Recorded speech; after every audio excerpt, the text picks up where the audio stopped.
Things just got announced, so as you can tell, no retail boxes yet. These are the sample devices in a couple of different colors. Of course, the exciting color is over here on the right-hand side. This is a Aura Glow, and I don't know if you can pick this up, Jack, but I mean, that thing is totally glowing. Of course, this one with the glass back, wireless charging, wireless power share, and so forth. So the different part here compared to other Note launches, like the Note 9, for example, with the Note 10, we're going to have two different versions to choose from. You've got the Note 10 sort of standard, which is the smaller form factor, and then you have a Note 10 Plus, which scales up the Note series even further and also adds a couple of hardware upgrades. The black version is also called Aura Black.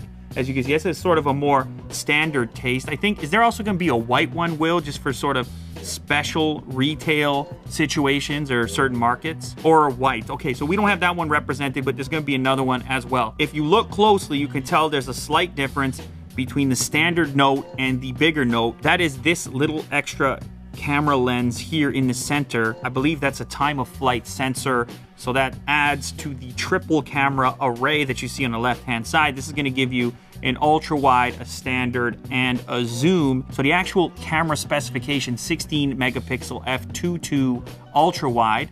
You have 12 megapixel f1.5 and 2.4 with optical image stabilization, and you have a 12 megapixel f2.1 for the telephoto. Also, I'm noticing that the camera hump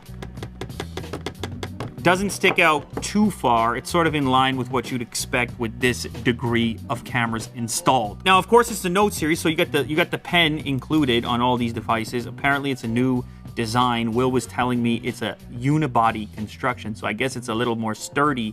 This one is in this cool kind of chromish, bluish, purplish color going on. It's got the button on the top, as you could tell. Okay, and it does, I mean, it feels sturdy. This is what I was curious about when the rumors first started circulating that there was going to be two different form factors. I was like, that's kind of strange because the Note series is sort of made its name on being the biggest device. I mean, back in the day when the first Note series launched, people were like, that's crazy, who would ever carry that? They had to come up with crazy words like phablet. You don't hear that anymore, obviously. But now we have two, so it's a bit confusing from that standpoint on like, well, what does the Note really represent? But of course, they did the same thing that pretty much every other lineup is doing in adding this Plus model to just provide greater variation. So I think the power users are going to go for the Plus model, and then maybe the more budget conscious or people who really value single-handed portability functionality, they might go for the standard version as well. But we should talk about some of those hardware differences between the two. The battery on the little guy comes in at 3,500 milliamp hours, whereas the big one is 4,300 milliamp hours. So these are kind of the numbers you would expect for a flagship device along these lines. On this big guy, it's going to be 3840, so WQHD+. On the little guy, it's FHD+. So as you know, with these types of devices, a lot of the battery life is consumed by the display and the pixels that are being pushed. That said, you can go into the OS on these Galaxy devices, previous Galaxy devices, and pick your resolution for the various attributes you may want to select for. If you want better battery life, you could toggle back the effective resolution, and so on. This is where you're going to notice the other sort of distinctive characteristic of this device, which is what they're calling the Infinity O display.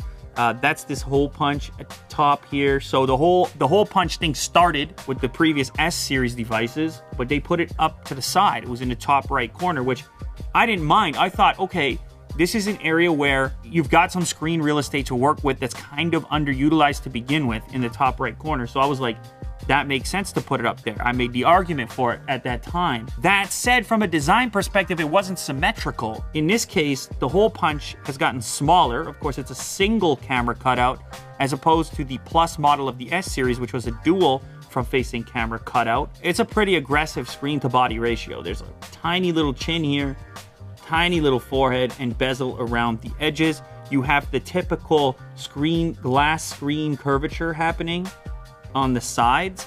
But one thing I'm liking straight away is the fact that the bezel is near identical on the sides and top, and only ever so slightly thicker on the bottom. So you don't have this effect where you're like noticing the fact that there's a chin on the device. So the devices are now both set up, and this is your first glimpse into the display. I mean, is kind of what you expect. These are maxed out on brightness right now, and they're actually